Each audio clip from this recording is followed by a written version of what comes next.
Bonjour Stéphanie. C'est le moment où je lance. Merci beaucoup d'être là. On est très très fiers, pas du tout stressés, d'accueillir Catherine Dufour ce soir.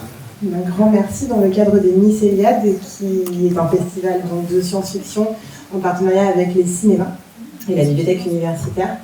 C'est notre 3e édition. C'est un projet qui nous tient tout particulièrement à cœur, qui mêle une multiplicité de genres et qui se termine demain avec une conférence musicale Paroles et musique demain après-midi. Voilà. Merci beaucoup et un grand merci à Alan et l'association Fantastinette qui encore une fois est présent avec nous, à nos côtés. Alors c'est moi qui vais te remercier de m'autoriser à échanger une nouvelle fois avec Catherine. Pour ceux, il y en a qui ne connaîtraient pas Catherine Dufour. Catherine Dufour, c'est une autrice qui écrit depuis maintenant quelques années, récipiendaire de nombreux prix, le Grand Prix de l'Imaginaire notamment, le prix Rosny Aîné plusieurs fois, le Grand Prix de l'Imaginaire aussi d'ailleurs plusieurs fois, avec une double victoire, nouvelle et roman l'année dernière pour Les Chants de la Lune que vous avez ici, et pour la nouvelle, c'est Nous-mêmes urbains, je ne dis pas de bêtises. Donc, bienvenue Catherine. Quand j'ai préparé cette table ronde, je me suis posé la question, j'essayais de me souvenir quand est-ce qu'on s'était croisés la première fois. Est-ce que tu t'en souviens? C'était au Salon du Livre de Paris en 2006, à l'occasion, tu étais sur le stand de Nesty Leknen, donc pour toute la série Quand les vieux buvaient. Voilà, donc il y a 20 ans maintenant, ça nous a pas rajeuni des masses. Pour commencer, j'aimerais te poser une question. Comment, en tant que lectrice, tu t'es intéressée au genre de l'imaginaire ou pas? Est-ce que c'est un... T'es beaucoup plus douée que moi pour le faire. Comment, en tant que lectrice, je me suis intéressée au genre? Alors, petit 1, j'ai pioché très jeune dans la bibliothèque de mes parents, particulièrement de mon père, qui était très science-fictionneux, et qui avait la collection des fictions. C'était une revue dans les années 50, et c'était une revue, quand vous ouvriez, la table des matières, c'était Silverberg, Asimov, Nathalie Henneberg, et je trouvais ça normal, en fait. Donc, j'ai commencé avec des exemples de science-fiction assez exceptionnels, sans m'en rendre compte. Mais sinon, j'ai toujours lu tout ce qui me tombait sous la main, sans trop me soucier des genres. Bon. Et je continue à lire et à écrire sans trop me soucier des genres. En sens, pour moi, un genre, c'est une étiquette qu'on met sur un livre, parce qu'un livre, c'est un objet 3D, et à un moment, vous allez être obligé de le poser sur une étagère. Donc, aussi bien dans une bibliothèque que dans une librairie, c'est pas un objet multidimensionnel que vous pouvez mettre dans plusieurs rayons à la fois. Il va falloir que vous le sortiez de son incertitude quantique et que vous le mettiez sur une étagère. Donc pour moi, le genre, c'est une étiquette qui permet un rangement un petit peu cohérent au sein d'un ensemble de livres. Mais il est très rare qu'un livre, s'il avait plusieurs états quantiques superposables, en général, la plupart de mes livres pourraient se trouver sur 3 ou 4 étagères distinctes.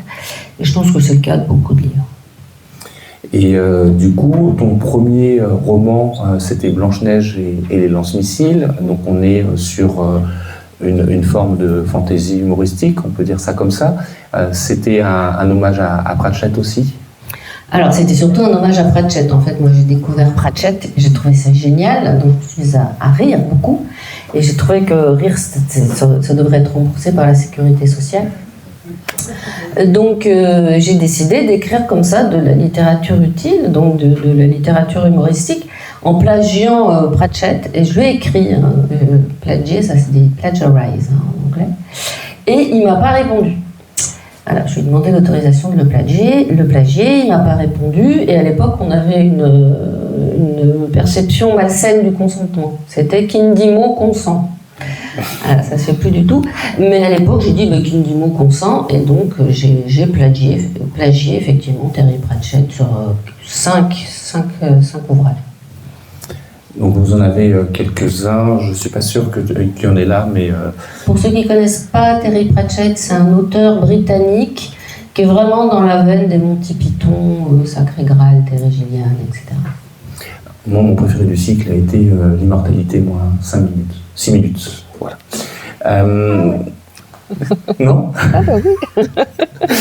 Je vous invite à le lire. Et du coup, comment ça se passe? Comment t'es venue l'idée de sauter le pas? Quel mécanisme t'a fait passer du statut de lectrice à celui d'écrivaine? Moi, je reste persuadée qu'un écrivain, une écrivaine, c'est simplement quelqu'un qui lit trop, donc qui déborde de mots, donc il est obligé de les recracher sur une page. Et moi, j'ai toujours écrit, depuis l'âge de 7 ans, dès que j'ai su écrire, j'ai écrit. Et puis à 13 ans, j'ai relu ce que j'avais écrit. Et c'était intégralement nul. Donc j'ai décidé d'écrire comme ça pendant 10 ans, 15 ans, 20 ans, pour me faire un style. Donc j'ai fait toutes les erreurs possibles, imaginables. J'ai fait dans le lyrique, dans l'abscon, dans le prétentieux, etc. Et une fois que j'ai fait toutes les erreurs possibles, ce qui est resté, c'est mon style personnel. Donc à 28 ans, j'ai décidé que je connaissais le métier et j'ai tout mis mes écrits dans 2 grands sacs poubelles de 50 litres, j'ai tout jeté. Et j'ai commencé à écrire pour être publié. Donc j'ai écrit Blanche-Neige et les lance-missiles en une semaine et je l'ai corrigé en 1 an et après il a fallu 4 ans pour le faire publier parce qu'à chaque fois qu'il était pris dans une collection, la maison d'édition faisait faillite. Donc la 4e maison d'édition qui m'a accepté, c'est effectivement Nesty Vetnen qui n'a pas fait faillite. Et du coup je pense que c'est le titre, c'est aussi la couverture de Graffet, mais Blanche-Neige et les lance-missiles a bien marché. Ce qui m'a permis depuis de ne pas avoir de soucis pour trouver un éditeur. Voilà comment ça s'est fait. Alors je précise. Si c'est bon, ça remarche. Je précise que si vous avez des questions, vous pouvez lever la main au fur et à mesure. On pourra le prendre de façon un peu plus dynamique et un peu plus sympa. Voilà. Le deuxième roman qui a clairement marqué ta carrière, c'est le goût de l'immortalité. Alors, pour ceux qui ne connaîtraient pas le goût de l'immortalité, c'est quand même... Alors, j'ai pris des notes parce que là, il y en a quand même un paquet. Hein. Rony est né en 2006, prix Baume-Moran en 2006 et prix Baume-Moran spécial en 2008, le prix du lundi en 2006, le Grand Prix de l'imaginaire en 2007. Je t'ai déjà entendu expliquer... comment tu avais fait pour avoir ce prix, et je pense que c'est très intéressant, et notamment par rapport aux périodes actuelles. Ouais. Alors, en fait, une fois que Blanche-Neige et les lance-missiles n'a pas bien marché, donc j'ai été invitée dans plein de festivals, et un jour, il y a un homme que je ne citerai pas qui m'a dit d'un ton fielleux: ah, c'est bien tes petits livres comme ça de fantaisie, mais quand est-ce que tu écris un vrai livre? Et je ne sais pas pourquoi, ça m'a hyper vexée. Un vrai livre, c'est un livre pour hommes. Alors, c'est quoi un livre pour hommes? Je vous donne le truc. Faut que ça soit hyper politiquement complexe. Mais genre, les gens n'y comprennent rien, et moi-même, j'avoue que je me mélangeais les pinceaux entre les différentes officines, sous-officines et organismes, et États et coups d'État. Pas de sentiments, rien du tout. 3, du sexe, et surtout de la violence. Voilà. Vous mettez tout ça, et donc j'ai écrit un livre qui est strictement fait pour un lectorat masculin, mais ça a hyper marché, quoi. Il y en a quand même 4 versions. Hein? Il y a 4 versions du goût de l'immortalité. Oui. Non, mais il passe plus du tout. Là, ils l'ont ressorti dans un format absolument superbe. Ce livre ne passe plus du tout en post-MeToo. Je ne vous dirai pas pourquoi, mais c'est une honte. Quand je le relis, je me dis, oh mon Dieu. Parce qu'il y a du sexe et de la violence. Non, mais c'est épouvantable parce que j'ai écrit. Mais du coup, c'est une vraie question, hein, le prix. Tu as eu quand même tous les prix en prenant ce principe-là. Je pense que je vais arrêter avec le micro. Vous m'entendez suffisamment ou... Oui. Voilà, je fais cadeau du micro parce que là, ça ne va plus le faire. Au-delà de la plaisanterie dessus et sur la façon dont ça a marché pour avoir les prix, est-ce que aujourd'hui, cette mécanique a changé justement avec le MeToo, etc. Est-ce que cette rupture qu'il y avait entre les écrits de science-fiction permet plus de liberté et moins cette rudesse? Oui, alors évidemment, ça a changé avec le MeToo. De toute façon, nos mentalités ont évolué en 20 ans, heureusement. Mais surtout, ce qui a changé, c'est que moi, à l'époque, si on donnait tant de prix, c'est parce que j'étais la seule femme. En fait, on était 3. Il y avait Joël Vintrebert qui avait déjà eu tous les prix, il y avait Sylvie Lenné qui ne faisait globalement que des nouvelles, et puis il y avait moi. Il y avait Von Arbourg aussi, mais au Canada. En SF francophone, on était 4 du coup. Donc, comme à l'époque, ça commençait à se dire que les panels étaient quand même drôlement masculins et blancs, dès qu'ils avaient besoin de féminiser un peu un panel, et c'était moi qui m'y collais, moi j'étais bien contente. Et donc j'étais invitée partout, ça a été ça aussi, une des clés de ce succès-là, c'est parce qu'ils avaient besoin d'une femme, quoi, c'est pour pas avoir la honte, puisque c'est quand même un milieu qui se dit progressiste et avec des vieux mâles blancs. Et c'était un point, moi je me souviens en 2006 avec Sylvie Lenné, on était aux Utopias, il y avait une table ronde sur les femmes et la science-fiction, il n'y avait pas une femme sur l'estrade. Donc nous on était au premier rang avec Sylvie Lenné, on leur jetait des cacahuètes. Et donc moi j'ai vraiment bénéficié d'un effet de niche remarquable, mais j'y suis allée, contre vents et marées. Quelquefois j'étais bien contente, d'autres fois j'étais quand même super énervée parce qu'on m'invitait toujours à femmes et science-fiction, la science-fiction et les bébés, sexe dans la science-fiction, et jamais à géopolitique et science-fiction, la science-fiction dans l'économie. Mais il fallait y aller, et puis il fallait râler, et c'est ce que j'ai fait. Et d'ailleurs aux Utopiales, quand j'ai eu le 2e GPI, Grand Prix de l'Imaginaire, je suis montée sur scène en disant que dans le comité d'organisation des Utopiales, il y avait 10% de femmes, ce qui était strictement le même pourcentage de femmes qu'au Front National. Je n'ai plus été invitée pendant 4 ans. Mais il fallait le dire, ouais, il en fallait une qui s'y colle. Et alors maintenant, c'est plus du tout le problème. Autant pendant 10-15 ans, on attendait la relève et elle venait pas. Autant là, depuis 5 ans, il y a un nombre considérable de talents féminins en science-fiction. Alors ça, venant des pays anglo-saxons. Je ne sais pas, Nelly Okorafor, ce que vous voulez, il y a plein de femmes, et de femmes noires, et de noirs, et de... Bref, ça c'est bien. Et la deuxième chose, c'est même en SF francophone, parce que la France... c'est pas forcément un pays très progressiste sur ces questions-là. Même en France, ça y est, ça commence à venir. Il y a de plus en plus de femmes talentueuses à qui on ouvre des portes, qui osent se lancer. C'est pas évident. Et 2, qui sont reconnues aussi. Sachant que pour être reconnu, c'est toujours le problème du bac à sable. Il faut que quelqu'un vous donne votre chance pour un livre qui ne sera pas votre meilleur. Il faut vraiment... Mais c'est pas encore la ruée vers l'or. J'ai eu le droit à 2 pages dans Le Monde, il y a 3 ans, quoi. Je crois qu'il leur a pris, voilà. Et j'ai eu mon interview de 2 pages, et pendant ces 2 pages, j'ai pas arrêté de répéter, femme française, francophone, si vous écrivez de la science-fiction, vous me prévenez. Et moi, je me débrouille pour faire éditer vos textes, sous-entendu, c'est son bon.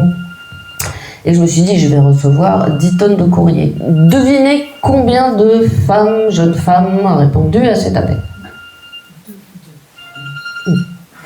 Voilà. Effectivement, là, elle a été publiée, et elle est très successful, mais ouais, il y a une, c'est exactement comme Women in STEM, c'est comme les femmes, je sais pas, en informatique, en sciences. Il y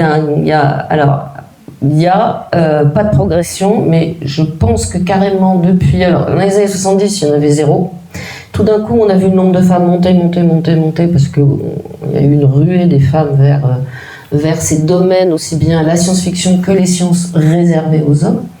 Et donc, on est arrivé à 20%, on se dit, oh ben voilà, 25, on va bientôt passer à 30, et en fait, on a plafonné, et là, ça redégringole. Et ça, je ne sais pas pourquoi. Il y a, voilà, c'est juste désolant. Alors, est-ce que c'est cette volonté qu'ont les jeunes femmes, au lieu d'aller au contact et de se battre, elles se disent non, moi je veux plus de contact, je veux pas me battre, j'en ai ras-le-bol d'aller dans des milieux où on me traite comme une chienne, et du coup, elles préfèrent rester entre elles et transformer leur propre sphère d'influence en sphère d'influence plus influente, plus régalienne. Mais n'empêche que je trouve ça cataclysmique qu'il y ait de moins en moins de femmes, notamment dans les milieux scientifiques, parce que c'est des milieux de pouvoir. Enfin, c'est là qu'on décide de l'avenir, et puis c'est aussi là qu'on touche le plus d'argent, il faut quand même le dire, qui est le nerf de la guerre dans la vie. Voilà, moi je suis embêtée par cette direction que prend la place des femmes, en tout cas dans la société française, qui en fait a plafonné et maintenant est en train de dégringoler dans les sphères, on va dire, de pouvoir et d'argent. Tu citais Nathalie Hennenberg, si je ne dis pas de bêtises, Les Dieux Verts a été émis sous son nom à elle seule et plus avec Charles, uniquement Calidor il y a quelques années. Je dis pas, pour montrer un peu la distance qu'il peut y avoir justement sur la place des femmes en science-fiction pendant longtemps. Et tu parles beaucoup de la cause féminine. Tu n'as pas écrit que de la science-fiction, et sur ces thématiques-là, j'ai deux titres qui me viennent en tête. Alors, Ada Lovelace, je pense que ce titre, moi, qui suis dans l'informatique, m'a surpris parce que je ne savais pas. C'est important pour toi de replacer ces personnages féminins aussi dans la société et leur importance? Oui, en fait, ce que j'ai fait, moi, en 2001, j'ai fait de la fantaisie humoristique. Bon, après, j'ai fait mon livre sérieux, science-fiction, donc j'ai fait de la science-fiction, on va dire entre 2005 et 2010. Et puis après, ça devient un peu trop facile. Donc, je me suis dit, je voudrais savoir ce que valent mes textes chez des éditeurs qui ne me connaîtraient pas. Et donc j'ai décidé de faire ce qu'on appelle de la blanche, du mainstream ou de la littérature générale, que vous voulez. Et ce que j'ai eu envie d'écrire, parce que tout souvent je ne décide pas d'écrire un livre, c'est le livre qui me tape sur l'épaule en me disant il faut que tu m'écrives. Et en l'espèce, c'était mon fils qui avait 10 ans à l'époque et qui est venu me voir en me disant maman, Napoléon c'est avant ou après Charlemagne? Alors j'ai fait comme une poule, j'ai pondu un livre de vulgarisation historique, puisque j'ai beaucoup l'histoire, et qui s'appelle l'histoire de France pour ceux qui n'aiment pas ça, que j'ai écrit avec mon fils, pour mon fils, en utilisant le vocabulaire de mon fils, et en faisant des petits chapitres qui sont juste de la taille d'une histoire à lire le soir. Et je l'ai envoyé par la poste. Et c'est Flammarion d'abord qui m'a dit oui, mais en fait ils sont révélés d'affreux grignoux, bref. Et finalement c'est Fayard qui a accepté de le sortir. Fayard d'avant Bolloré, voilà. À l'époque où c'était vraiment le livre qui publiait des ouvrages historiques, sérieux, correctement sourcés et cependant lisibles. Bon, maintenant c'est une officine il publie Zemmour, Bardella et le journal d'un prisonnier, enfin bref, c'est la déréliction. Et donc on est tous partis, mais à l'époque c'était bien Fayard. Et chez Fayard, c'est mon éditrice, voilà, c'est mon éditrice et moi, on a convenu qu'il était temps, effectivement, ça a été mon premier livre ouvertement féministe, hein, c'est ma pierre à l'édifice féministe. C'est parce que là aussi ça vient de mes enfants, donc je me promenais chez Carrefour, ne pas les nommer, au moment de Noël. Et je suis tombée sur le catalogue de Noël. Donc vous avez les pages bleues pour les petits garçons, donc il y a des pages de petits chimistes amusants, et puis il y a des motos, des motos, des bateaux, des trucs pour visiter le monde. Les petites filles à l'époque, c'est sûrement plus comme ça, c'est des phares passés, des poupées qui parlent, qui marchent, qui font leurs dents, quoi. Les poupées elles se réveillent la nuit en hurlant, ouais. Et des robes de princesse. Donc en gros, les rôles modèles de la petite fille, c'est je fais le ménage, je m'occupe des gosses et je mets une belle robe pour plaire aux hommes. Or, bon, le ménage il faut le faire, la maternité c'est merveilleux et les travailleuses du sexe, je n'ai rien contre, mais il y a d'autres moyens pour les femmes de gagner leur vie qui sont beaucoup plus rigolotes et beaucoup plus rentables. Donc je suis allée interviewer, alors j'ai choisi justement comme ça, uniquement des métiers ou rigolos ou rentables ou les deux, je sais pas, chercheuse d'or, agente secrète, voileuse, surfeuse, prix Nobel, cosmonaute, bon. Et je suis allée interviewer des dames qui faisaient ça, donc je sais pas, Claudie Aigneret, Hélène MacArthur, Ariane Mnouchkine, permettez-moi de vous dire que c'est pas facile de travailler avec. Bon, et j'en ai fait le guide des métiers pour les petites filles qui veulent pas finir princesse. Voilà, donc dans le but qu'un jour une petite fille vienne me dire bah oui, moi j'ai appris en lisant votre livre que je pouvais faire ce métier-là et j'y suis allée et ça a très bien marché. Parce que sinon, comme rôle modèle professionnel pour les petites filles, on a Marie Curie, quoi. Or, tout le monde ne peut pas avoir 2 prix Nobel. Et j'ai aussi interviewé des femmes de mon entourage. Hein. Ma voisine d'en face, elle était agente secrète. Ma voisine du dessus était architecte. Enfin bon, ouais. Et ensuite, là, c'est aussi mon éditrice chez Fayard qui m'a dit mais tu es informaticienne? J'ai dit oui. Et elle m'a dit et si tu écrivais sur Ada Lovelace? Alors, Ada Lovelace, c'est la fille de Lord Byron. Elle s'appelle Ada Byron, épouse Lovelace, et elle a travaillé avec un ingénieur, Babbage, qui était un monsieur grognon et qui détestait il faisait des recherches en maths, mais à chaque fois il tombait sur le même problème. C'était qu'il fallait qu'il fasse des opérations, et à l'époque les opérations, il n'y avait pas de machine à calculer, il fallait tout faire à la main, enfin avec des tables de calcul qui étaient pleines de fautes. Et lui, il ne supportait pas comme ça l'erreur humaine. C'était un peu un Turing, vous savez, Turing qui considérait que les êtres humains sont des petits tas de données de couleur rose. Babbage, c'est pareil, mais en plus désagréable. Il s'est brouillé avec tout le monde, hein, Babbage. Donc Babbage, il a construit une machine à différence, un espèce de gros machin en cuivre, avec des roues qui tournent, et puis vous faites 1294 000 moins 7 692, et vous tournez, scrunch, et vous obtenez votre résultat.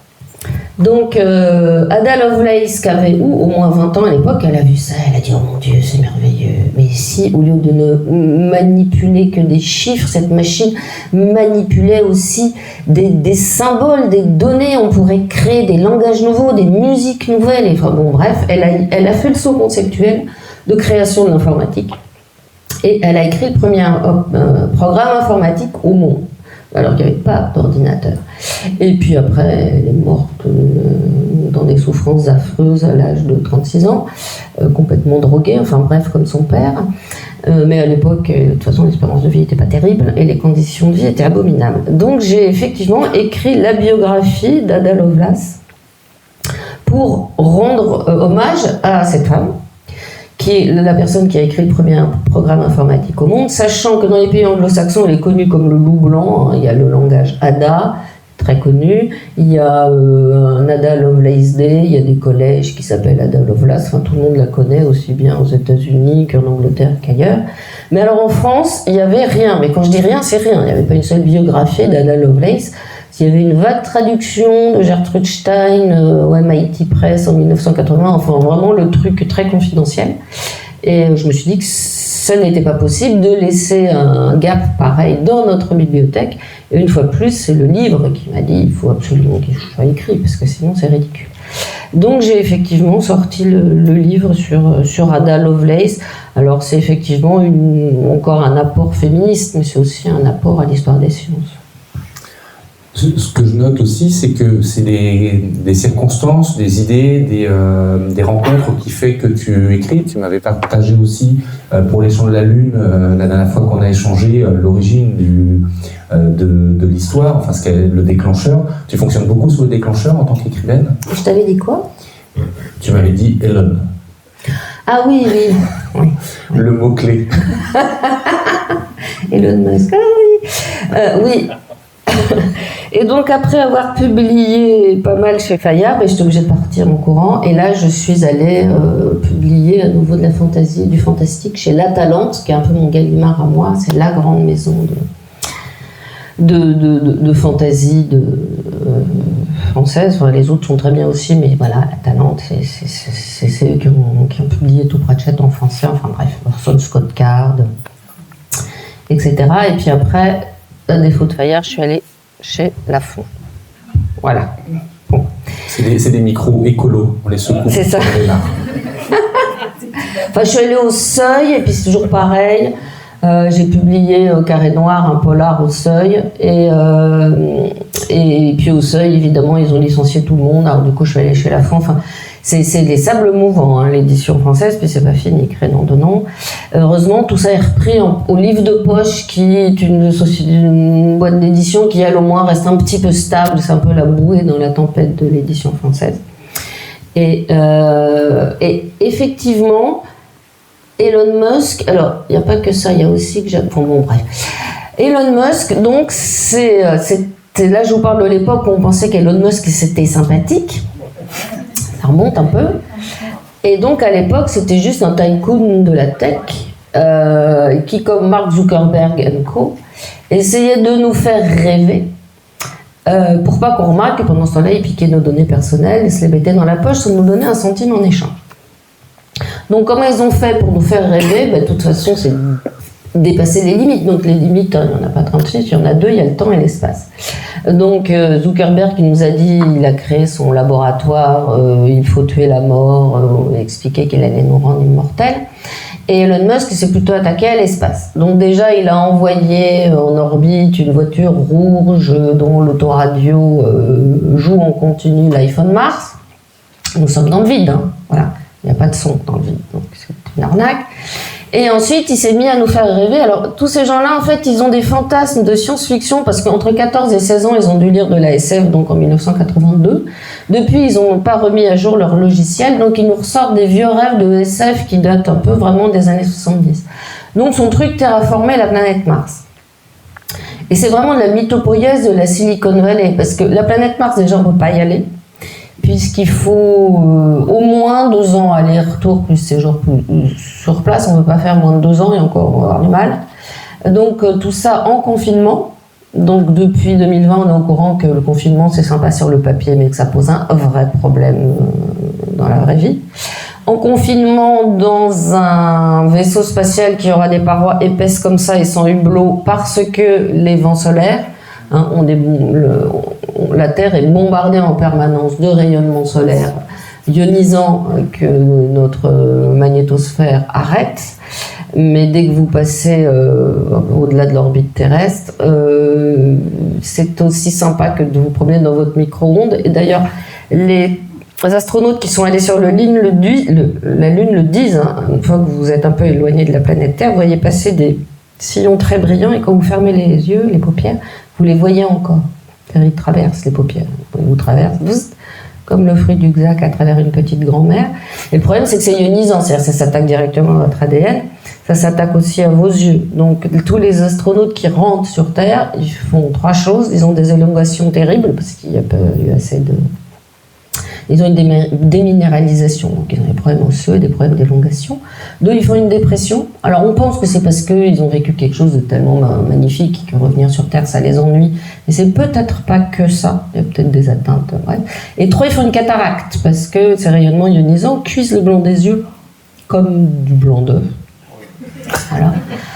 Donc il faudra vivre dans une espèce de cercueil volant pendant 2 ans, ça va pas le faire. Alors vous allez me dire, il y a des gens qui sont sur l'ISS depuis un petit temps, ils ne sont pas encore entrégorgés. Alors déjà ils sont surentraînés et puis ils sont pas tout jeunes, ça on ne le dit pas. Mais les astronautes, ils sont pas tout jeunes parce qu'il faut de la bouteille. Et 2, ils sont tout petits parce que ça prend moins d'énergie et c'est tout aussi intelligent un type petit qu'un type qui fait de...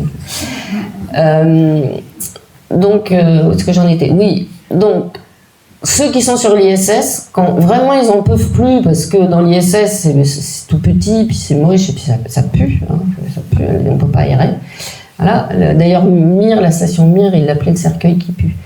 Et quand ils n'en peuvent plus et qu'ils ont envie d'égorger leurs voisins, ils parlent à leur psy qui est sur Terre, et ils lui disent des gros mots. Le psy, il s'en prend plein la tête.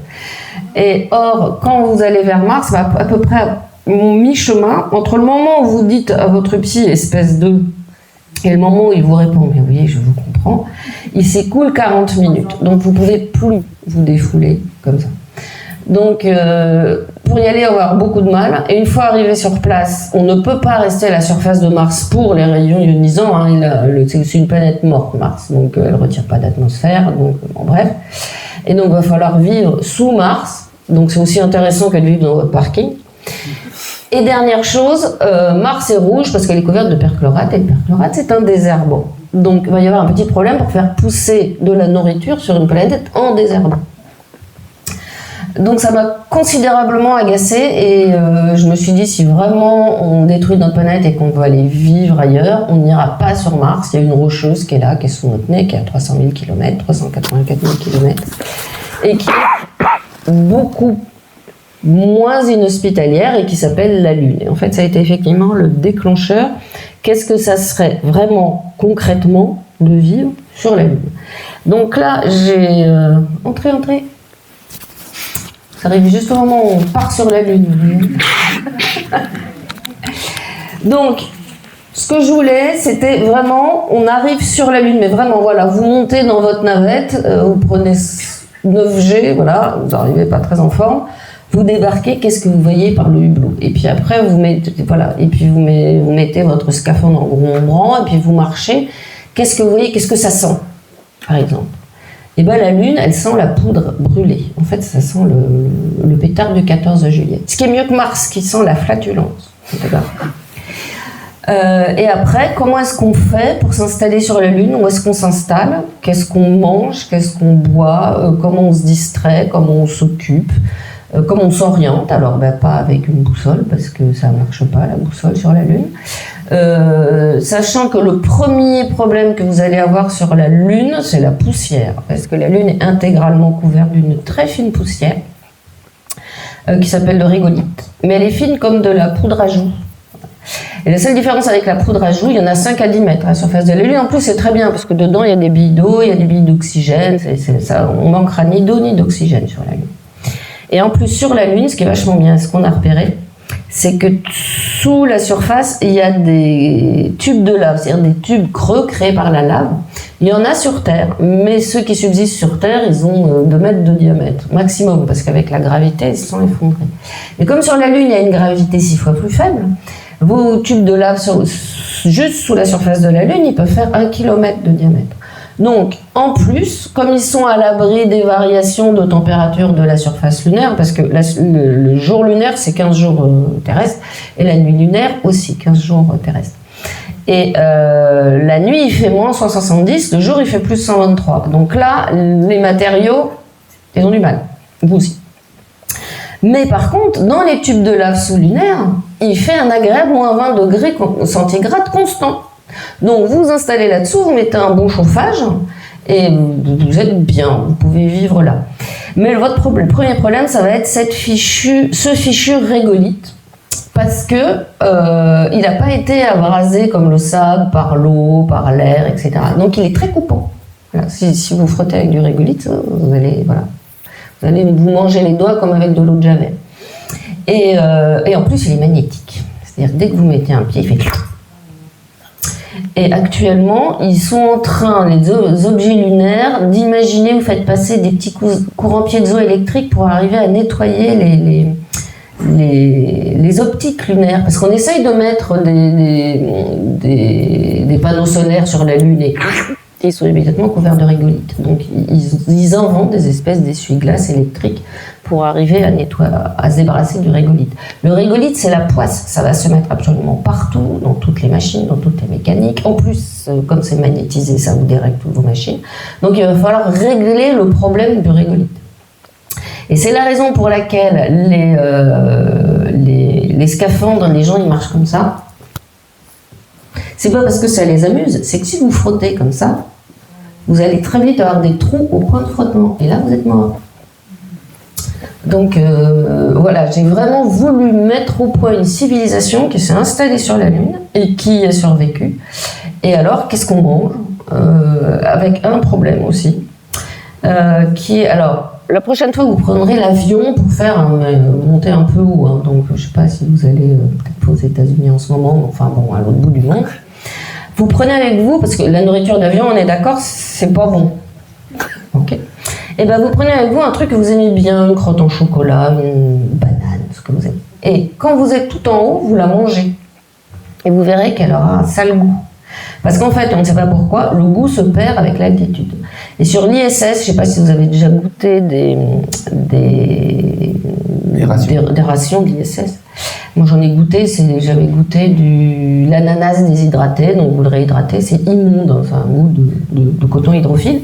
Mais en fait, c'est pas la peine de faire bon, parce que le goût change là-haut. Donc la première chose qu'il faudra faire, parce que nous sommes bien d'accord, un des plaisirs de la vie de base, c'est quand même manger, et manger ensemble. C'est, j'imagine que là-bas, ils ont heureusement amené avec eux un génie culinaire qui va réussir à anticiper comme ça le déplacement du goût sur la Lune et de faire en sorte que les gens retrouvent un plaisir gustatif. Donc il y a énormément, alors évidemment il y a énormément de maladies dues à la faible gravité, aux élongations. Donc de toute façon, quelqu'un qui naît sur la Lune ne pourra jamais aller sur Terre parce qu'il serait écrabouillé par terre. Ensuite, il va falloir faire venir tout un écosystème, mais il y a un problème avec ce qu'ils appellent les mammifères à jambes graciles, c'est-à-dire à 4 pattes. Parce que la raison pour laquelle les femmes peuvent marcher sur deux pattes sans, à chaque grossesse, voir le bébé leur tomber entre les deux genoux, à chaque pas, c'est parce que notre physiologie, c'est compliqué, de telle sorte qu'un bébé qui veut sortir, il suit un truc très compliqué, un chemin compliqué, et que l'utérus est un muscle extrêmement puissant. Si on avait un utérus dans chaque biceps, on serait tous Mike Tyson. Mais par contre, les vaches, les chevaux, etc., eux, ils comptent sur la gravité pour que leur ventre pendouille entre leurs pattes. Donc il y a moins d'obstacles à la fermeture pour l'accouchement. Et donc il y a de fortes chances que tous les mammifères à jambes graciles ne puissent pas se reproduire sur la Lune parce que la gravité est trop faible et qu'il y aura des avortements spontanés jusqu'à extinction de l'espèce. Voilà, donc j'ai essayé d'imaginer comment pouvaient s'en sortir aussi bien des animaux que des plantes, que des sauterelles, et puis des escargots, et puis des poissons, etc. Sur la Lune, sachant qu'ils auront bien sûr aussi à gérer le côté tératogène de l'environnement lunaire, hein, l'attaque de l'ADN. Donc il y a un certain nombre de choses que j'ai trouvées dans la littérature grise de la NASA, où effectivement ils expliquent ce qui se passe aussi bien sur l'ISS que les rares fois on a réussi à aller sur la Lune, quelles étaient effectivement les réactions des corps, des élevages, etc. Et j'ai surtout cherché là, dans cette littérature-là, qui n'est pas toujours facile à trouver, pour arriver à, après on extrapole, on tire le fil, arriver à essayer de mettre en place une civilisation qui tienne debout, qui ne soit pas une copie carbone de la civilisation terrestre, mais qui puisse vraiment ressembler à ce que pourrait être une vraie civilisation lunaire. Et notamment le fait que les terriens, ils arrivent sur la Lune, ils s'installent dans leur gigantesque tube, ils y sont pas mal, ils font pousser plein d'air partout, enfin déjà ils étanchéifient, ils chauffent, ils mettent de l'oxygène, et puis après ils font des grandes pelouses, et ils ont des habitudes, et notamment ils aiment bien jouer au golf, et en fait très rapidement on perd l'habitude du golf, puisque votre balle vous ne la revoyez absolument jamais. Par contre on peut jouer au Quidditch. Donc il y a des super matchs de Quidditch, et donc j'ai essayé de voir comment aussi pourraient évoluer les mentalités, quelle pathologie aussi sociale cette existence pourrait déclencher, quelle modification de nos comportements. Enfin voilà, j'ai essayé d'importer un peu de sociologie sur la Lune. Et donc ça y est, il veut bien. Donc c'est les Champs de la Lune que vous avez ici. Alors on précise une superbe couverture d'Aurélien Polis. On va citer les talents locaux en même temps. Donc, et que vous aurez aussi ici si vous voulez. Tu as beaucoup de questions, enfin, dans la façon dont tu abordes la thématique, les thématiques, etc. On voit beaucoup de réflexions autour de notre monde, et c'est une question qu'on se pose souvent autour des littératures d'imaginaire et de la science-fiction. Est-ce que la littérature de science-fiction a un rôle social de faire un pas de côté, de discuter de la société ou d'imaginer quelque chose ? Alors en fait, si vous voulez déclencher une shitstorm dans un dîner d'amateurs de science-fiction, vous posez la question: qu'est-ce que la science-fiction ? Ou que doit faire la science-fiction ? Alors vous en avez pour 3 heures avec des jets de nourriture et tout. Donc la science-fiction c'est de l'art, l'art ne doit rien à personne. Après c'est le lecteur et la lectrice qui jugent, et puis ils n'aiment pas, autant pour vous, et puis voilà. Donc la science-fiction, on peut après coup discerner un certain nombre de fonctions de la science-fiction. Il y a une fonction qui est celle d'alerte, qui était, du moins, alors je sais pas moi, Soleil Vert a alerté sur le danger d'avoir une planète surpeuplée et surpolluée. On serait obligé de manger des chairs humaines déguisées en petits gâteaux verts. Désolé pour les gens qui n'avaient pas vu Soleil Vert. Voilà. Et je sais pas, il y a Jean-Marc Ligny qui a écrit à quoi pour parler des crises hydriques, etc. Depuis quelque temps, alors à un moment c'était utile d'alerter, mais alerter ça génère des angoisses, et là actuellement je pense qu'au niveau angoisse c'est plus la peine. Donc là la science-fiction en ce moment essaye, du moins certains essayent, de donner des pistes d'espoir au-delà de l'alerte. Je vous renvoie, alors il y a le monument là-dedans, c'est le ministère du futur de Kim Stanley Robinson, qui commence par une mise en situation de ce qui nous attend d'ici 10 à 20 ans, c'est la cata, d'accord, et qui propose des pistes. Et moi, en ce moment, je lis quand même pas mal de livres de science-fiction qui prennent à bras le corps la direction écologique que prend la planète Terre, qui n'est pas terrible, et qui expliquent quand même comment on pourrait faire pour infléchir la trajectoire. Donc ça peut être, si on le souhaite, si l'auteur et puis les lecteurs et les lectrices le souhaitent, une utilité de la science-fiction. Cela dit, il y a des gens qui demanderont toujours à la science-fiction d'être une littérature d'évasion, et puis pourquoi pas, d'autres au contraire qui chercheront, je sais pas, une lecture politique, et why not. Et tu parlais justement de cette SF un peu plus d'espoir. J'avais noté, alors il y a quelques années, je ne sais pas si ça continue encore, tu as participé à Bright Mirror. Est-ce qu'aujourd'hui, on a vraiment besoin de ce courant de la science-fiction qui nous fait prendre l'air et qui nous redonne un peu de joie?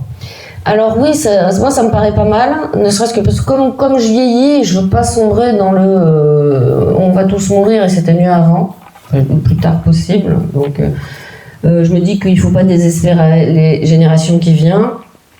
Donc il s'agit de remettre en route les neurones de l'optimisme, en tout cas les miens, qui étaient bien rouillés. Et on avait réfléchi à ça dès 2006 avec un ensemble d'auteurs et d'autrices de science-fiction, Alain Damasio, Norbert Merjanian, Luvan, Sabrina Calvo, Laurent-Claude Serre, Léo Henry, et on s'était dit en 2006, on va faire un recueil de nouvelles utopiques, parce qu'on s'était dit notre science-fiction, elle donne juste envie de mourir, quoi. Et puis 20 ans après, en fait c'est toujours en chantier ce recueil, parce qu'en fait on n'y arrive pas. Et 10 ans plus tard, on s'est dit non, ce qu'on va faire, c'est on va faire un groupe d'auteurs et d'autrices de science-fiction, on va l'appeler Zanzibar, et ensemble on va réfléchir à comment imaginer des façons d'écrire collectives pour pouvoir collectivement imaginer des futurs qui chantent. Voilà, il y a un manifeste de Zanzibar qui est, je vous le fais de mémoire, par opposition à ceux qui disent que demain sera pareil à aujourd'hui, à hier, ou carrément ne sera pas. Nous avons décidé d'écrire ensemble pour désincarcérer le futur. Parce que c'est certain que en 1900, les gens, ils rêvaient de l'an 2000. Hein. Ils rêvaient de calèches volantes et puis qu'on s'éclairerait au radium. C'était merveilleux. Et là, citez-moi une personne qui rêve de l'an 2100, quoi. Voilà. Donc ça ne va pas du tout, puisque le futur est performatif, c'est-à-dire qu'il vient de ce qui est dans nos têtes. Hein. Donc si dans nos têtes on n'a qu'une vision d'accident de voiture, c'est ce qui va arriver. Donc on s'est dit qu'il fallait absolument remettre en route nos neurones de l'optimisme pour désincarcérer le futur et dessiner des futurs désirables.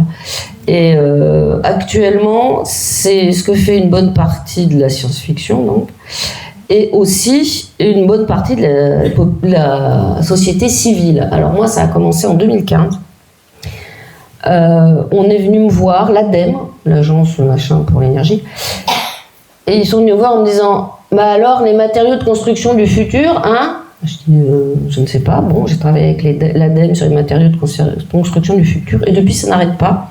La société civile vient nous voir, nous, auteurs et autrices de science-fiction, en nous disant « Mon Dieu, dites-nous de quoi demain sera fait ». À quoi on répond « Mais je ne sais pas ». Mais ils ne nous écoutent pas. Alors on se met en team et on écrit. Alors souvent c'est soit Green Team, soit Red Team.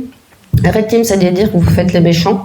Moi j'ai fait une Red Team EDF, où ils nous ont dit voilà, vous nous dessinez une catastrophe énergétique. Puis après, nous, on va voir comment y remédier. Hein.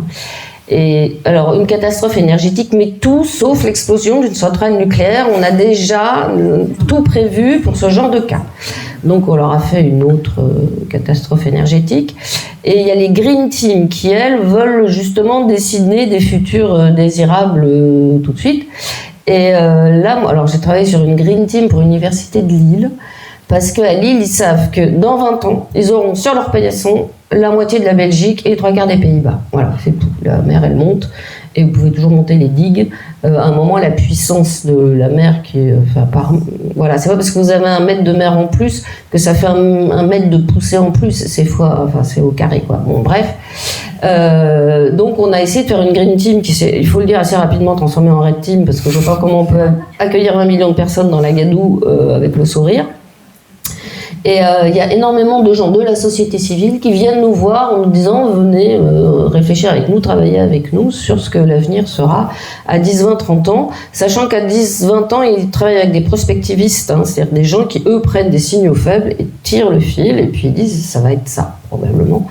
Alors que les auteurs de science-fiction et autrices de science-fiction, eux, sont là pour faire un saut conceptuel et dire ce que les prospectivistes n'ont pas le droit de faire, puisqu'ils sont priés de s'appuyer sur des données chiffrées, alors que nous, on peut faire n'importe quoi. Et donc, on est très sollicité, quelquefois un peu en tant que gourou. Donc, on leur explique que la science-fiction ne prédit pas l'avenir, la science-fiction donne une vision de l'avenir que nous avons actuellement. Ça n'a rien à voir. Mais n'empêche qu'on est énormément sollicité dans tous les sens par en fait une génération angoissée, une génération qui a peut-être plus conscience que les précédentes des enjeux à affronter. Je vous invite à aller voir le collectif Zanzibar parce que j'ai été regarder un peu les différents exercices, les protocoles que vous avez. C'est assez intéressant d'aller au bar, d'imaginer dans 10, 15 ans. Ouais, voilà. Ça, c'est vraiment un exercice sympa. Oui, ça c'est un exercice qui est très bien, c'est très basique. Donc, vous donnez rendez-vous avec une bande de copains dans un bar ou dans un salon de thé. Et vous prenez chacun une feuille de papier, vous avez 10 minutes pour écrire « Je reviens dans ce bar dans 20 ans ». Et puis après, vous lisez vos textes respectifs. Là, en général, on rigole bien parce qu'on imagine que Gérard, dans 20 ans, il reviendra, je ne sais pas moi, ayant fait fortune ou au contraire, j'allais dire plein un poil sur le caillou, pardon. Je le prends très bien. Bon, enfin bref, ça fait rire tout le monde d'imaginer ses copains plus vieux. Et puis après, vous faites la même chose, je reviens dans ce bar dans 50 ans. Alors là, tout le monde s'imagine en déambulateur. Et puis après, on revient dans ce bar dans 100 ans. Et là, on commence à réfléchir sur que deviendra la rue, que deviendra le boulevard, qu'est-ce qu'on boira à l'époque. Il y en a qui disent, moi je reviendrai avec mes palmes et mon tuba, parce que tout ça, ça serait inondé, etc. Bon. Et la seule obligation, c'est que ça soit optimiste. Il n'y a pas le droit de tuer tout le monde. Et après, je reviens dans ce bar dans 500 ans. Et c'est très marrant à faire, parce que ça oblige les gens, justement, à se projeter à 50 ans, à 100 ans, ce qu'on ne fait pas forcément, à se projeter en vie, vous voyez. Ce qu'on ne fait pas forcément, et en plus, on rigole bien. Donc ça fait partie des protocoles qu'on a créés avec Zanzibar, et qu'on appelait des protocoles. Effectivement, il y en a sur le site. Et moi, j'avais fait partie comme ça d'un cycle de ateliers créatifs qui s'appelle Bright Mirror, avec la société Blue Nov. Alors en gros, c'était parti il y avait 100 personnes, on se mettait en groupe de 3. Il y avait un thème, mais alors hyper précis, genre le fonctionnaire en 2051 ou la retraite en 2049. Et ils avaient 1 heure pour écrire une nouvelle avec une obligation, c'est être optimiste. Et après, on se les lisait mutuellement. Et j'en ai fait pas mal. Alors déjà, moi, je trouve que ça m'a dérouillé les neurones de l'optimisme. Et ensuite, ça m'a permis de voir ce que les gens, globalement, on retrouve toujours les mêmes choses. Petit 1, ce que les gens veulent, c'est une planète verte. Voilà, un environnement vert. Petit 2, ce qu'ils veulent, c'est du temps. Petit 3, ils pensent que la solution viendra soit des personnes âgées, soit des enfants. Et c'est très marrant parce qu'on retrouve les vieux mythes du psychopompe, quoi, c'est-à-dire le cycle de la mort avec les ancêtres, les enfants qui ont une certaine sagesse, les personnes âgées qui ont une certaine sagesse, et bref, il y a une boucle. Ensuite, il y a le mythe d'Icare, tout le temps. Le premier truc dont les gens rêvent, que ce soit en lieu de travail dans 50 ans, le dialogue social dans 50 ans, etc., c'est des trucs qui volent. Des trottis volantes, des hoverboards volants, des chaussures volantes, c'est le grand rêve. Et puis, il y a le truc sur la retraite en 2049. De toute façon, il faut dire qu'ils étaient tous jeunes, quoi, des jeunes cadres. Et leur truc, c'est de dire non, mais en fait, la réforme, ça serait qu'on prendrait sa retraite entre 20 et 30 ans. C'était vraiment, bon, quand on est jeune, on est à la retraite, on s'éclate, puis après, quand on est vieux, de toute façon, ça n'a plus aucun intérêt, la vie, donc on n'a plus qu'à bosser, j'aurais dû... C'est assez marrant, et moi, ça m'a fait beaucoup de bien, effectivement, d'avoir ce type d'écriture, forcément orientée de façon un peu forcée vers l'optimiste, parce que du coup, c'est un peu comme, je sais pas moi, la marche ou la course. À force de s'entraîner, ça finit par venir. Avant de prendre quelques questions du public, tu parlais tout à l'heure des personnes, enfin des nouveaux auteurs, autrices, etc. Toi, aujourd'hui, quels sont les auteurs, autrices que tu recommanderais volontiers? Alors, vous notez donc le ministère du futur de Kim Stanley Robinson, c'est bon. Alors ensuite, vous prenez la jeune autrice Voom, c'est Anouk Faure, Faure, et son livre s'appelle AATA, comme ça se prononce, AATEA. Excellent, c'est le meilleur livre de 2025. Prix de la 25e heure, Christine Rabin. Ah oui, non, mais ce bouquin est exceptionnel. Vous prenez Temps Vanguard de Céline Minard. Ouais. Il y en a plein. Alors moi, je suis membre du Grand Prix de l'Imaginaire, du jury. J'ai lu 2 fois, donc c'est pas la peine que je l'ai encore. Et donc je lis 250 bouquins par an, et il y en a plein qui sont hyper bien. Il y a Landra, G, Alex. Ah bah oui, mais alors évidemment, moi... Attends, bouge pas. Je vais retrouver ça. Où est-ce qu'il est mon téléphone? Non, il est là-bas. Il est là, ton téléphone, tiens. Alex Landra, G, c'est un truc génial sur Baudelaire. Mais vous cherchez Landra, G, L-A-N-D-A-R-G-E-R. Nous, il y en a plein qui sont remarquables. Et franchement, si vous avez lu le ministère du futur et AATA, il y a Koiné de Mélanie Fievé à la Volte qui est vraiment pas mal, qui est justement sur comment est-ce qu'on pourrait être une société vécue dans une certaine sobriété. Sophie Loubière, Obsolète, ça vous notez absolument, il faut. Ah ben voilà, ouais. Alors non seulement, c'est un peu un dictionnaire des solutions de phyco-myco-remédiation, de comment on peut vraiment vivre dans un environnement écologiquement sobre, et en plus c'est un bouquin féministe absolument redoutable. Et puis bon, on va arrêter là. Ça en fait déjà quelques-uns. Je suis sûr que les médiathèques ont la plupart de... Vous les avez tous? Vous êtes trop forts. C'est le temps des questions. Est-ce que vous avez des questions pour Catherine?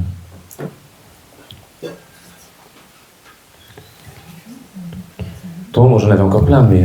Alors attendez, parce que j'ai plein d'autres bouquins qu'on fait. T'as plein d'autres livres en attendant? Marie a une question.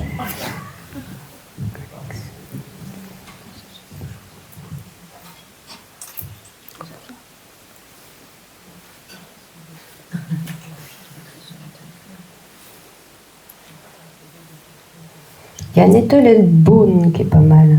Et alors évidemment, il y a La Vallée du Carnage de Lucaso.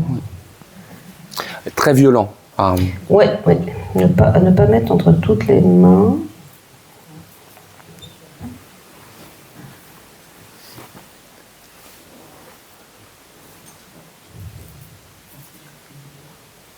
Le livre des passages de Landragin. Il y a Le Passeur de Prospera de Justin Cronin. Poisson Poison, excellent. Prix Arthur C. Clarke 2023. Donc là, vous êtes certain que c'est du bon. C'est de Ned Bowman. Bon, pour les gens qui auront aimé La Vallée du Carnage, vous lisez Une vie de saint de Christophe Siebert. Ah, je l'aimais pas sur le même plan. Ah ouais. Non, j'ai trouvé... Oui. Oui, il est plus fun, Siebert. C'est terriblement poutinien, Une vie de saint. Moi,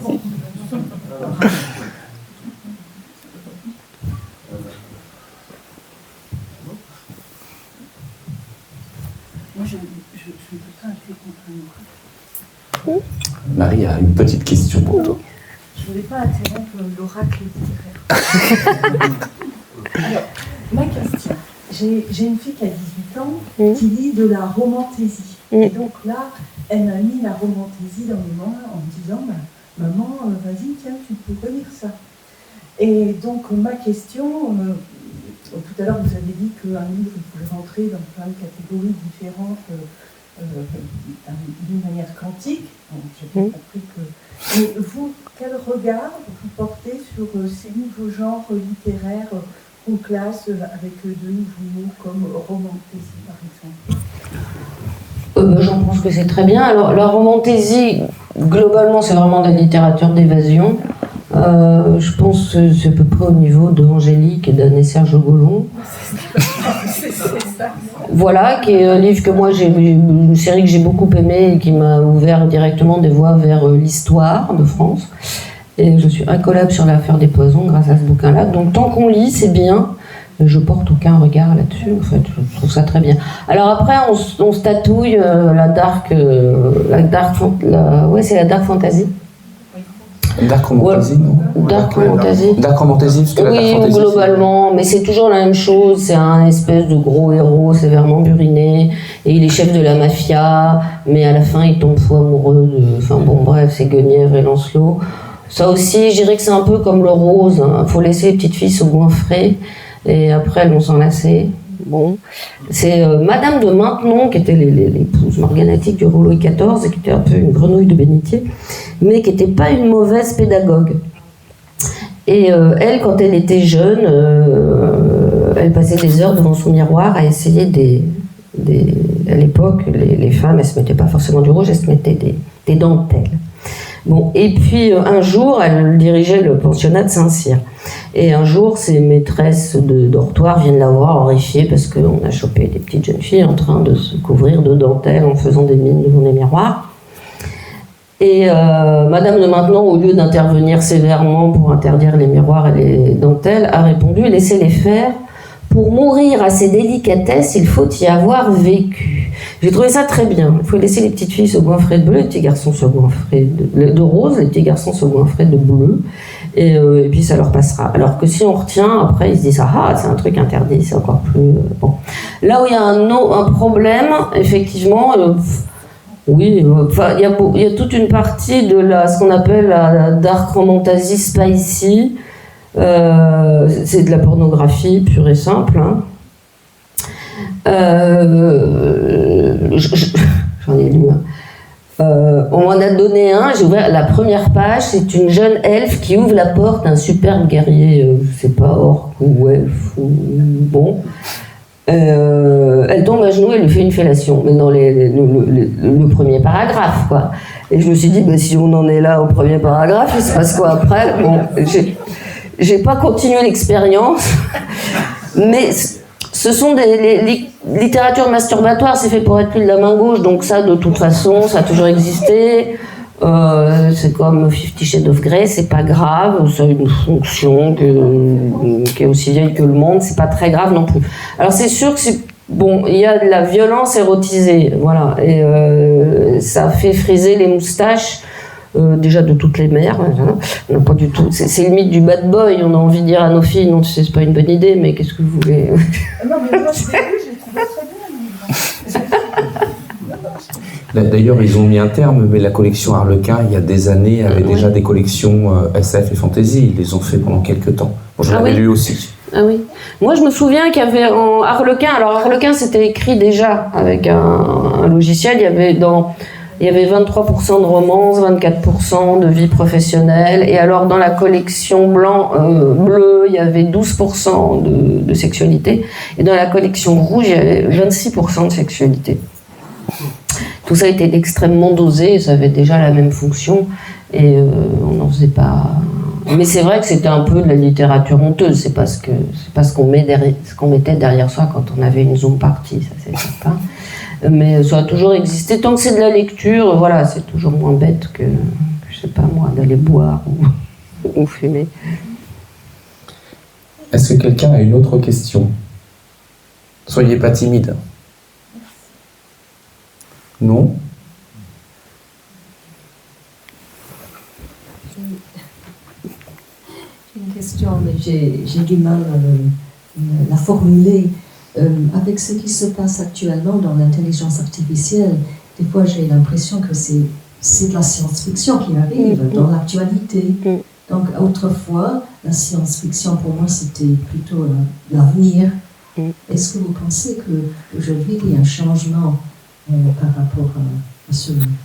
Alors, mais oui, vous avez tellement raison. C'est exactement ça. Donc, moi, je me souviens que j'ai écrit une nouvelle dans les années 90 de quelqu'un qui joue dans un jeu vidéo immersif 3D, directement branché sur ces données médicales. Donc, à l'époque, j'avais 15 ans d'avance. Et puis après, je me suis mise à avoir 5 ans d'avance, 2 ans d'avance. Et maintenant, quand j'ai une idée géniale en science-fiction, je la tape sur Google ou Perplexity. Ça a déjà été breveté il y a 6 mois. Bon. Donc je me suis dit, voilà, je passais les 50 ans, donc c'est fini pour moi. Et j'en ai parlé à Zanzibar, où ils ont un peu 10-15 ans de moins que moi. Et là, Léo Henry m'a dit, à toi aussi, tu réalises que la science-fiction est en train de se prendre le mur du réel dans la face? Et oui. En fait, la science commence à évoluer plus vite que notre propre imaginaire, ce qui pose un problème. Parce qu'en fait, la science-fiction, c'est aussi une littérature d'habituation. Quand sort en 1931 Le meilleur des mondes, Le meilleur des mondes parle de biotechnologie, de tripatouillage de l'embryon. Et ça n'existait pas du tout à l'époque, en 1931, il n'y avait même pas d'antibiotiques, enfin bon, bref. Mais du coup, comme on a été plusieurs générations à le lire, Le meilleur des mondes, on s'est méfié, on s'est dit le jour où techniquement ça sera possible, il va falloir être prêt. Donc on a légiféré en amont. Hein, la non-profitabilité du vivant, l'interdiction de faire des expériences sur les embryons humains, etc. Là, on n'a plus le temps, en fait, de s'habituer collectivement à nos propres inventions, on n'a plus le temps de les mettre en récit, et donc du coup de découvrir les problèmes et les dérives qu'elles pourraient impliquer, parce que quand on a inventé la voiture, enfin la science-fiction ne va pas s'intéresser à la voiture, elle va imaginer les embouteillages, et du coup on va se dire, ah bah oui, il risque d'y avoir un problème avec la voiture, et là on installe des feux rouges. Bon. Et là on n'a plus le temps de faire ce travail-là, et c'est un vrai problème. Effectivement, les capacités de l'IA vont plus vite que notre imagination, parce qu'en fait, elles vont dans des directions où on imaginait, c'est encore le cas, l'IA, immédiatement on se dit, oh mon Dieu, ils vont mettre ça dans un robot qui va devenir très méchant et qui va vouloir tous nous tuer. Tout simplement parce que ça a toujours été comme ça depuis Frankenstein. On a peur de notre créature, on a peur qu'elle se retourne contre nous, parce qu'on a toujours peur que les gens qu'on maltraite nous fassent du mal. Voilà. Donc on a eu peur de nos esclaves, actuellement on a peur des femmes, on a peur des juifs, on a peur etc. À partir du moment où on maltraite une partie de la population, on a peur qu'elle nous déteste, selon quoi on a un peu raison. Et donc on a eu toujours, face à l'IA, au robot, on a toujours eu peur que cette créature qu'on traite comme un outil, comme un objet, un jour vienne nous demander des comptes. C'est pas la direction que ça prend. La direction que l'IA prend, c'est de nous sucrer tous nos emplois. C'est pas prévu. Sans que derrière, il y ait eu l'avancée politique suffisante pour que le temps économisé se transforme non pas en chômage, mais en loisir. C'est ça, la solution est politique. Il faudrait qu'il y ait une taxe robot qui fait qu'on touche tous des sous pendant qu'effectivement les robots font notre travail. Donc, pour moi, c'est un vrai souci, cette révolution dite de l'IA, même si je n'ai absolument aucune angoisse sur la création d'un Terminator super intelligent qui va nous remplacer, qui là aussi fait partie de la métopoïèse de la Silicon Valley, et qui depuis des années, pour attirer les gros sous-sous des investisseurs, nous dit « Ah là là, il faut absolument se méfier parce que bientôt il va y avoir une super intelligence qui va tous nous tuer ». Ça, c'est de l'arnaque, ça, c'est aussi de la mythopoïèse. Par contre, il y a de vrais problèmes politiques posés par le développement de l'IA, ouais, très clair. Est-ce que vous avez encore une question? Non. Donc on a Cyril qui est gentiment venu. Si vous voulez lire un livre de Catherine, vous en avez ici. On peut encore discuter de façon plus informelle, juste après, avant que tu puisses rejoindre tranquillement la capitale. Grand merci Catherine, c'était encore passionnant. Je voulais vous remercier toutes et tous d'être là. Merci Miss Eliade, merci à la médiathèque et bien merci à toi. Grand merci. On a, pour ceux qui sont